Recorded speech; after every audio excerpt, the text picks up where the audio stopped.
Hello guys, today I'm going to show you a program I made. It's called WebAmp Pro. We're working on this program, and this is in beta, so there's going to be a few problems with it. But this is the overall layout of it. Down here you have all the programs you have open. This shows how many of those programs are open, and the only one that supports this right now is Express, which is a note-taking program, and that's the only one that supports where it'll bring those windows up front over all the other ones. So let's say you have 3 of them, and then you have another window that's taking up a whole screen. You can just click that, and it'll bring them all to front. So let's go and let's get started. Let's start with the first program.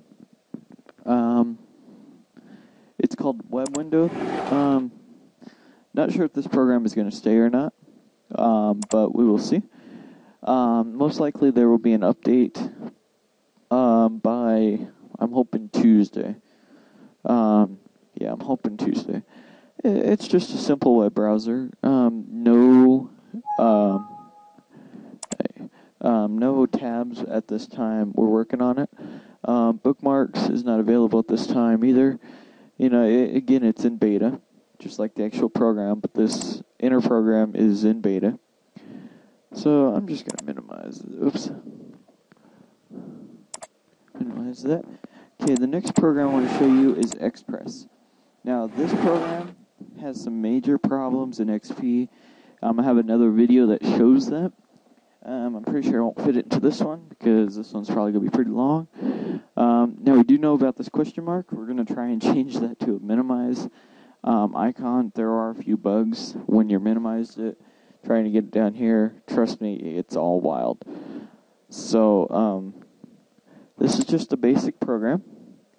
You have your main features, you know, new, save, and open all here. Now, you have your undo, redo, paste, you know, cut, copy, the alignment tools and everything. And then you have the highlights and all that, you know, the word wrap. And then under insert, we're adding more. And in the new version, we're going to have a possibility for your feedback. And we ask one question: if there are any symbols that you would like to see, we will try and get them. But we're going to be adding boxes and such later. But just now we have arrows, money, and some fractions. These aren't just the normal 1/2. These are actual symbols. And then you have, you know, a music note, a sun, and a check, and then you can insert the date too. Very simple program, but it gets the job done. We're going to go and close that. The next one is a program that is actually going to be removed for a little while because we need to basically rebuild it. It has a major bug. You actually cannot use this, but it's a photo slide program. And it allows you to put a you know, a photo a slideshow, there we go, on your screen here. We're gonna try and figure out full screen support. So there's a way to make it full screen and stuff like that. I'm not really gonna go in depth with this program because of the problems it has. The next program I want to show you is games. We have a couple games. There will be a couple more introduced in 0.004. The version you guys will most likely be downloading is 0.0033, and there will be an update to 0.004, hopefully before we go on vacation. So right now it just has 2 simple games. You know, nothing to get all excited and, you know, rave about and jump around and dance, but it's games that will entertain you. It's just a simple button game where you try and beat your last high score. And maybe you can challenge a friend to this. There's really no rhyme or reason to this, but you just click, and as you can see, you can lose, you can gain. Let me see if I can get all the way to where of course it's not going to do it, but eventually, well, there it is.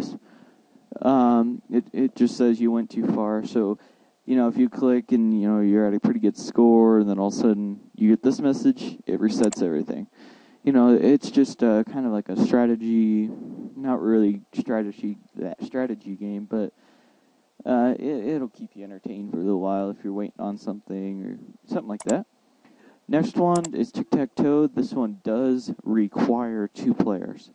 We're thinking about trying to find out if we can add support for like a computer player.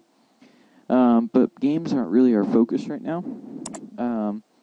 Our main focus is at the actual main programs, especially the first 2, which are in beta. Actually, pretty much all of these are in beta, but mainly those 2 are the ones that we're focusing on. And Starter is just a simple run program. We are going to add support, where it's going to have another tab up here, where already have some list of programs that you can run. Now you just simply open this, and I believe we have this set up. Let me just get an image here. If it's an image, yeah, oh, no. Well, we had this set up at one time. Maybe we don't have that file format yet. Yeah, it's not available yet. But we are going to be adding support where if you open an image in here, it's actually going to open a program inside of here that will show you that image. Instead of, having to open up some image editor or something like that, it'll be right in here. Now, when we do send out the update of 0.004, you will definitely notice some new features, programs, and such. Now, let me just show you this. Change menu strip color. What this does, let me go ahead and let me choose a color here. Let's do a noticeable color. As you can see, it's blue right now. Let's go red. It changes the color of the menu strip, the background color, and the bottom, and also this. Now, as you see, this has a slight transparency, which, to be honest, makes it look pretty good. Now, this is one of the features we've had a problem with in Windows XP. And once we get S-Panel going, we're going to have a feature in there that allows you to turn off transparency. And we're also, in later betas, we're going to enable certain things in there where it'll automatically switch them off because of Windows. There's just something that goes on with Windows XP and our program. It just does not work correctly. And I'll upload another video and show you as to why that is. Because we tried it in Vista, and we tried it in 7, worked great, and then when we tried it in XP, it all went downhill. So we're working on ways to improve it in Windows XP. That's probably been our main focus. After we get back from vacation, that's going to be our main focus as to what to work on. But again, you can download this program in the bottom, more info. I believe this will be a MediaFire link, but it could be a direct link to our FTP server. But we're not sure how we're going to upload that. But you guys will find out when we upload it, I guess. So thanks for watching, and have a good day.